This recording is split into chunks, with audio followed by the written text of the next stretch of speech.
жастардың келешегі толғандырады. Жігерсіз, сондай бір бағынышты жастар қалыптасып кете ме деп ойлаймын келешекте. Егер жастар қажырсыз, қауқарсыз, бағынышты болып өссе, ол мемлекеттің келешегіне үлкен қауіп болып.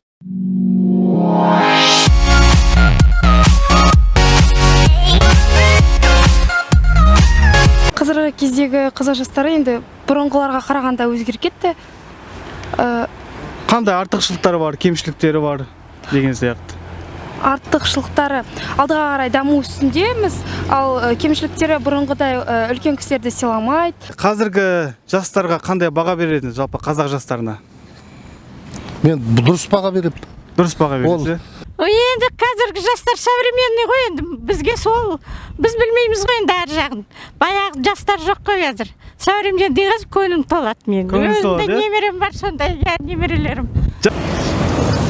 Меніңше енді жастар әр өз замандарына қарай меніңше ешқандай ерекшелігі жоқ.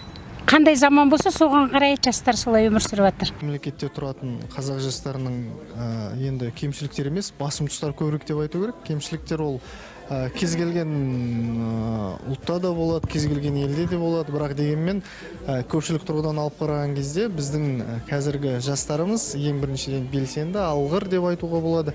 Себебі олар ең бірінші басты байлық, олар тәуелсіз мемлекетте өмір сүріп жатыр. Жастарда неғұрлым жастар, Стив Джобстың айтқаны бар, жастар неғұрлым аш болса, аш деген сөз, білімге аш болса, ғылымға аш болса, бір нәрсені үйренуге аш болса, соғұрлым биік табысқа жетеді. Бүгінгі жастар мемлекеттік басқару жүйесінің болашағы. Әрқайсыңыздан елді дамытуға тың серпін беретін жаңа идея мен нәтижелі жұмыс күтеміз.